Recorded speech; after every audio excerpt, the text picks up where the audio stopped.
Bienvenidos amigos a este nuevo webinar Conta Portable. Esta noche vamos a tratar un tema que anunció el presidente de la República de El Salvador, presidente Bukele, acerca de la exención de impuestos para los servicios de programación de empresas tecnológicas, de inteligencia artificial y de elaboración o fabricación de hardware. Ese anuncio fue dado la semana pasada, el 23 de marzo.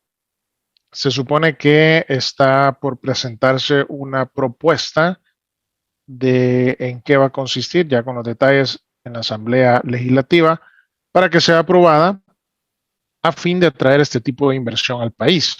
Esta noche vamos a tratar el tema sobre cuáles son los retos y beneficios que puede traer este tipo de extensiones a nuestro país. Listo, ahí está. Perfecto, entonces, como decía, vamos a hablar un poco acerca de este tema, qué retos y qué beneficios puede traer para nuestro país. Bien, el anuncio que se hizo fue el 23 de marzo. El presidente Bukele lo anunciaba, como siempre, este tipo de anuncios los hace en inglés. Y pues por supuesto es para la comunidad internacional, para atraer inversión con ese objetivo.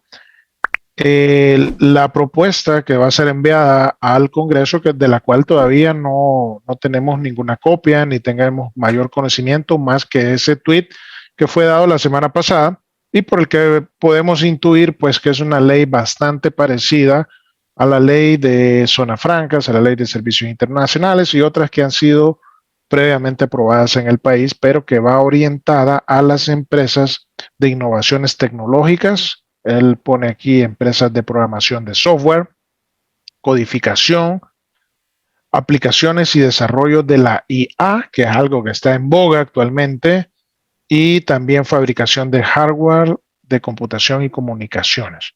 Entonces, los impuestos que se van a incluir, pues aquí los nombra él: impuesto sobre la renta, impuesto a la propiedad, impuesto a las ganancias de capital y aranceles de importación.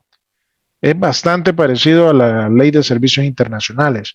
No dice explícitamente, aunque dice eliminar todos los impuestos, no dice nada sobre el IVA. Entonces entenderíamos que el IVA no está incluido, aunque hay que ver la propuesta. Pudiese darse un caso parecido a lo que sucede con la ley de servicios internacionales, en la cual se considera una exportación con tasa cero para si se prestan servicios a nivel nacional.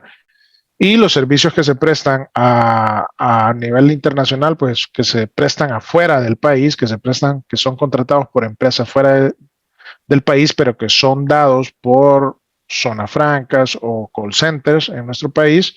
Entonces esos no están grabados de IVA, o tal vez por eso es que aquí no los incluye. Pues habría que ver qué sucede con los servicios que se presten territorialmente.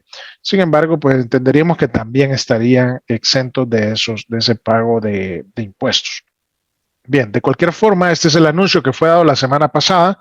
Es un gran anuncio porque es una apuesta definitiva por este sector, pero claro que esto nos deja siempre pues un poco de duda, ¿verdad? No tarda en salir la propaganda, ¿verdad? Hablando de 4 millones, 4 millones de vacantes en tecnología para el 2030 en el sector, y que van a haber 67% de los nuevos empleos son en tecnología. Bueno, aquí él está dando una serie de, de cifras al azar, ¿verdad? No quiere decir de que van a haber aquí 4 millones de empleos automáticamente por esta ley. Sin embargo, se fomenta y se aprovecha ese auge y esa necesidad que hay en el sector tecnológico de profesionales especializados en esas áreas, ¿verdad? Entonces sí es una buena oportunidad, pero como siempre se activa la maquinaria de la propaganda. Entonces la pregunta es qué podemos esperar realmente de esta propuesta y qué sería pues una propuesta razonable de lo que pueda suceder en los próximos años con una aprobación de una ley como esta, ¿no? Que beneficiaría a las tecnológicas y que se hace con el fin de atraer inversión en esa área. Bien, aquí les dejo un ranking de los salarios actualmente en El Salvador que puede hacer un ingeniero en sistemas. son datos que he tomado, pues lo he tomado de Twitter, alguien lo posteó y andan pues aproximadamente en lo que ustedes están viendo ahí. El ingeniero en sistemas, que es el que más gana, anda en un rango de 8.486 promedio el sueldo anual, ¿verdad? Y eso quiere decir que es bastante bajo, pero es bastante atractivo si lo comparamos con el sueldo promedio que gana un ingeniero en sistemas en Estados Unidos, que son sueldos que andan entre 60,000 y 100,000 dólares al año. Entonces es una gran oportunidad porque pues se puede generar empleo en nuestro país que atienda servicios a nivel internacional en naciones ricas como Estados Unidos y Europa a un bajo costo. Ahora bien, personalmente, pues, ¿qué se puede esperar de esta propuesta? Número uno, yo pienso que esta modalidad de trabajo, esta modalidad de empleo, ya está ampliamente implantada en nuestro país a través de plataformas de contratación remota. ¿Sí? ¿A qué me refiero con esto? Existen, y de hecho hicimos un webinar de 5 plataformas para el empleo remoto, lo hicimos en pandemia, creo, en el año de la pandemia, eh, y hablábamos de cómo funcionan, cómo es que tú te registras ahí, puedes ser contratado por una empresa internacional y tú puedes devengar un salario pues fijo o trabajar por tareas en este tipo de plataformas. Eso ya existe actualmente y tengo muchos compañeros, conozco muchos programadores, y no solamente programadores, sino también gente que se dedica a otras áreas que trabajan en estas plataformas y viven de eso perfectamente. Entonces, el hecho de que exista una inversión de este tipo en el país se vuelve un poco pues irrelevante porque para el caso de la codificación, de la generación de herramientas de tecnología, por lo menos en esa área, pues las empresas no tienen que estar localizadas, ¿no? En El Salvador. Creo que no es necesario, si bien el incentivo de la exención de impuestos es un aliciente para que se localicen aquí, ¿verdad? Porque no pagarían impuestos si es que en el lugar de origen ellos pagan algún tipo de impuesto. Entonces, sí va a causar algún impacto, pero hay que considerar también que por lo menos en la parte de empleabilidad de ingenieros informáticos, de programadores, eso ya de alguna manera está difundido en nuestro país. Y de hecho lo vemos, ¿verdad? Hay muchos programadores, muchos ingenieros en sistemas que trabajan para afuera, ¿verdad? Trabajan para empresas estadounidenses, empresas canadienses, empresas en Europa, que los contratan y ganan un buen salario, ganan mucho mejor de lo que podrían ganar aquí. Entonces eso es de tomar en cuenta. Sin embargo, pues la exención de impuestos para este tipo de empresas debe traer, a por lo menos en el mediano plazo, alguna inversión. Pensemos en los retos, ¿verdad? Yo cuando oigo este tipo de propuestas pienso, basta una ley nada más de exención de impuestos para que automáticamente y por arte de magia venga la inversión a El Salvador, y la respuesta es no, ¿verdad? Porque hay retos a vencer. Entonces, una política como esta, y yo creo que el presidente y su equipo ya lo debe de tener contemplado, es que debe ir acompañado de una serie de medidas que garanticen el éxito de la propuesta. No solamente es la muy exención de impuestos la que va a hacer o va a causar un impacto en la economía salvadoreña, sino acompañarlo de otras medidas. Por ejemplo, el gran problema que existe con las tecnológicas y las empresas de inteligencia artificial, las empresas de programación, las empresas de desarrollo de aplicaciones es el talento. ¿Verdad? Cómo conseguir talento humano es uno de los retos a vencer. O sea, no solamente es el hecho de que exista la exención de impuestos, sino también dónde conseguir el personal, ¿verdad? Y en ese sentido, en nuestro país creo que andamos deficientes, pues hay que decirlo. No hay mucho talento humano del cual echar mano. Tengan en cuenta que esto no es como en el caso de los call centers, donde pues lo que se trata es de hablar inglés, y si tú hablas inglés ya estás hecho, porque entonces simplemente recibís una capacitación. No estoy diciendo que, no estoy demeritando el trabajo del call center, pero comparándolo con lo que necesita un ingeniero en sistemas para realizar una aplicación, para realizar un programa, pues es comparablemente la dificultad es mayor, ¿no? Entonces, no solamente se trata de hablar inglés, sino también de tener un skill o un conjunto de habilidades en tecnología que no son fáciles de desarrollar y no se desarrollan tan rápidamente como las habilidades que explotan los call centers actualmente. Y ya no digamos en el caso de la ley de zonas francas, que sería una ley anterior parecida a esta, en el cual pues son trabajos manuales, ¿verdad? Que se realizan, se hacen en cadena. Entonces, ese tipo de empleo es mucho más fácil de capacitar al talento humano. Pero en el caso de este tipo de tecnología sí se requiere una alta dosis de capacitación y de inversión en el talento humano para tener un personal calificado para este tipo de empresas. Entonces, si no hay una política que atienda esa área, el mero hecho de eximir de impuestos no va a traer la inversión. Entonces el gobierno, imagino que ya pues los asesores y los analistas que hay en el gobierno, que deben de ser muy buenos, ¿no? Entonces ya contemplaron esta parte, ¿verdad? Porque sin programas de capacitación, sin leyes orientadas a la formación del personal tecnológico, sin generar cultura empresarial, sin hacer enlaces digitales, entonces va a ser muy difícil que se pueda obtener algún tipo de inversión. El tema del talento humano es crucial en tecnología. Tú necesitas programadores, necesitas programadores senior, programadores en Java que conozcan esto, que conozcan esta otra tecnología. Y no es sencillo de hallar, no es sencillo de hallar.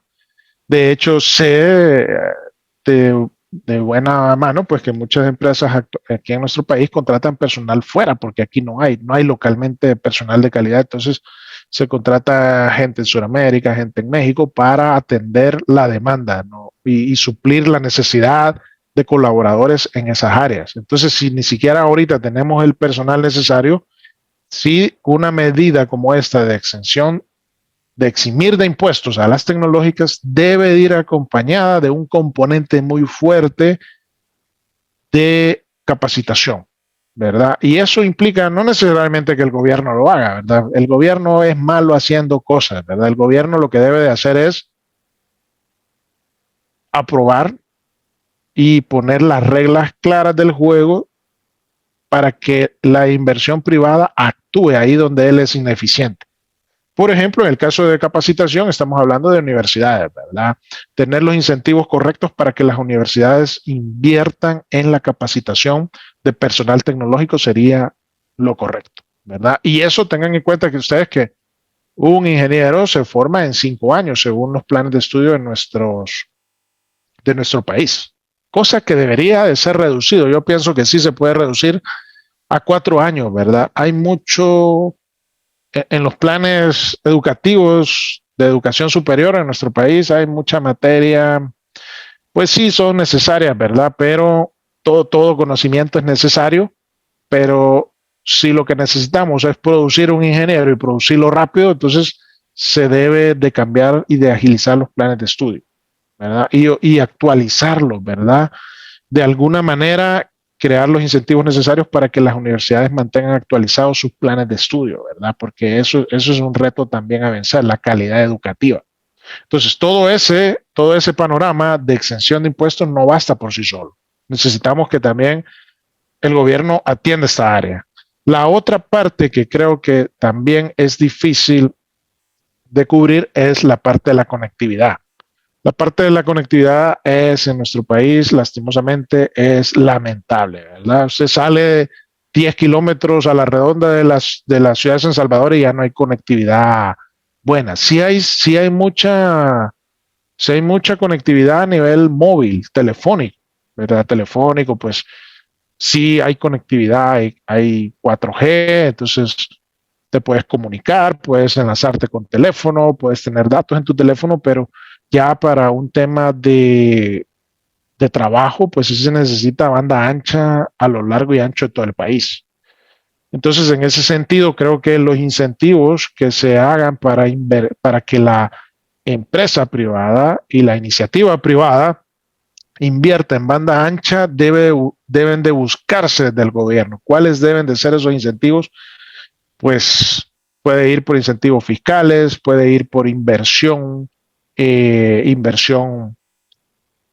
ciertas áreas, ¿verdad? De conectividad que el gobierno pudiese hacer para que la inversión privada llegue y lleve la conectividad al interior del país. Y esto tengan en cuenta que también con el tema de factura electrónica se necesita, ¿no? Entonces, en la medida que pues la gente, las personas, las empresas empiecen a demandar estos servicios, las empresas privadas de telecomunicaciones en nuestro país tienen que responder, ¿verdad? Y el gobierno debe estar presto a poner los incentivos necesarios para que esa inversión sea dada. Y eso generalmente siempre son reglas claras del juego, garantizar la inversión de las empresas, porque en tecnología las inversiones de conectividad no son baratas, ¿verdad? Son considerables. Entonces, para que una empresa invierta, tiene que saber que es una inversión a largo plazo y que no la va a perder por un tema político, por un tema de inestabilidad política, de inseguridad también en el país. Entonces, eso debe de trabajarlo el gobierno si realmente quiere provocar un impacto con este tipo de medidas. Entonces, hemos hablado de dos cosas, formación y conectividad, aparte de la ley de exención que les va a quitar impuestos sobre la renta, impuesto a ganancia capital, impuesto a la propiedad, pues no hay en nuestro país. El IVA no está claro si en el caso de que se presten servicios nacionalmente sea eximido, pero entenderíamos que sí. Y también existen los impuestos municipales que también habría que abordarlos para que las empresas tecnológicas vengan e inviertan en nuestro país.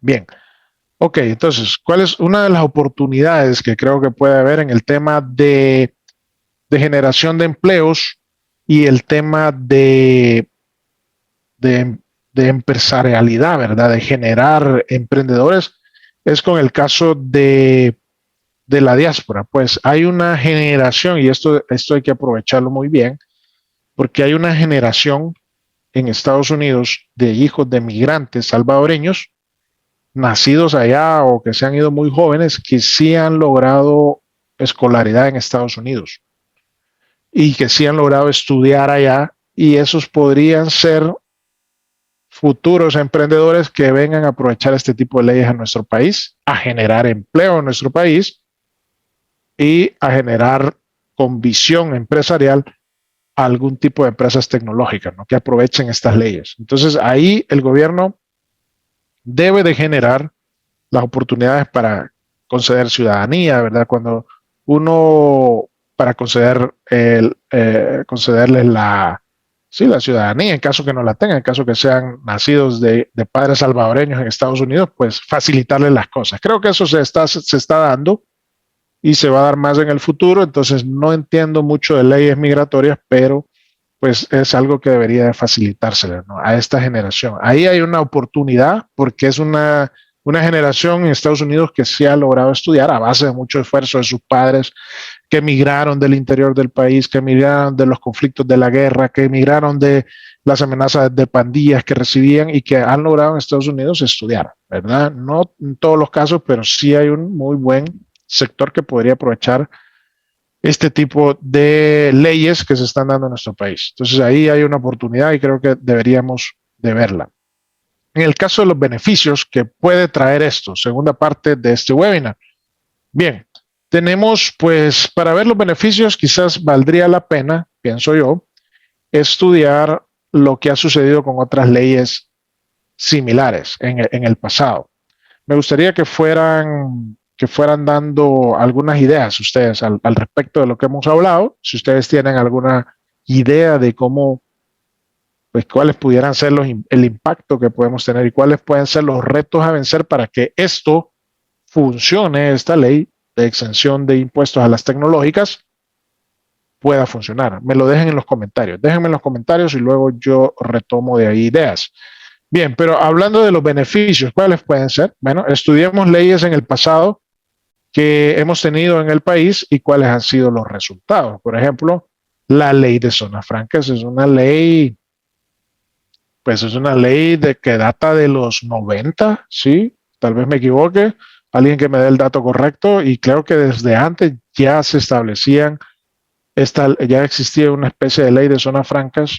No sé si es que entra con más fuerza en el 90, pero habría que hacer un estudio más profundo. Sin embargo, ¿cuáles han sido los resultados? Estas son cifras que he tomado de un informe de la Asociación de Zonas Francas que está en el país, que actualmente nos dice lo siguiente: hay 17 zonas francas que albergan 158 empresas de varios sectores y que aportan al país aproximadamente 57,000 empleos directos. Entonces, si esta es una ley que tiene tantos años y solo nos ha generado 57,000 empleos directos, que no requiere bueno, sí requiere mano de obra calificada y el país la da porque la presta a esta empresa y a estas zonas francas, pero que es una mano de obra que se puede capacitar en un corto tiempo. En el caso de tecnológicas, tú para generar un ingeniero necesitas más tiempo. Eso es un hecho. Necesitas más tiempo y necesitas un tipo de educación muy especializada. Entonces, no es tan sencillo. Entonces, ha generado esta ley de zonas francas 57,000 empleos, 126,000 empleos directos. Es considerable, pero no es tan impactante como lo pensáramos, a pesar de que son muchos empleos. Tengan en cuenta que si uno va a la zona franca se da cuenta de la cantidad de gente que emplea en estas zonas francas y realmente es un beneficio, ¿no? Porque eso es trabajo para nuestra gente.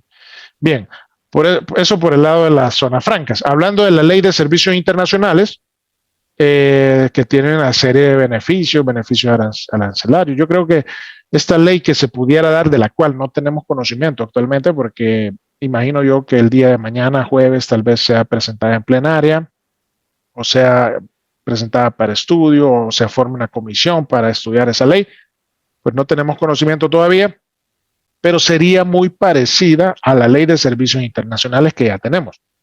¿Cuál es la ley de servicios internacionales? Es la que da vida a los call centers, ¿sí? Los call centers que a partir del año 2000, bueno, 2005, 2000, por ahí creo que vienen los call centers, para acá han generado mucho empleo. Y todos creo que conocemos a alguien que trabaja en un call center, que se ha metido a estudiar inglés para ir a un call center y ser capacitado y poder devengar un salario mejor, etcétera, etcétera, etcétera. Entonces, creo que podría ser bastante parecido al escenario a lo que ha sucedido con esta ley, aunque vuelvo y repito, la formación de un personal de call center no es la misma que se necesita para una empresa tecnológica, programación. Se está hablando de inteligencia artificial, o sea, puchica, lo que requiere el manejo de esa tecnología no es sencillo, estimados. Es una formación bastante compleja, ¿verdad? Entonces, creo que en este caso las universidades y las academias, los entes de formación deben de saber leer este momento para poder invertir en esas áreas que se van a demandar y estar a la altura de esta nueva ley. Entonces ahí creo que también el sector privado juega un papel importante para que estos beneficios puedan venir a nuestro país. Bien, como resultado, ¿verdad? Esto lo tomé también de un informe en el año 2021 que dice que los servicios de tercerización de servicios, son los call centers, contabilizan un total de 88 call centers, en los que se emplea de forma directa 29,500 personas, ¿verdad?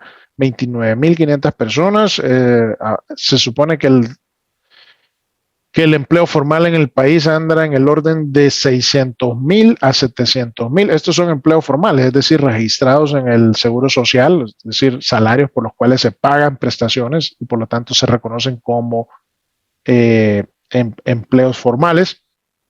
Anda entre 600,000 y 700,000. Tengan en cuenta ustedes que 29,500 personas empleadas en estos call centers, estas son cifras antiguas, debo decirlo, no son cifras actualizadas, andan cifras del 2020, 2021 por ahí, pero son las que hay, no hay otras, entonces de ahí las tomé.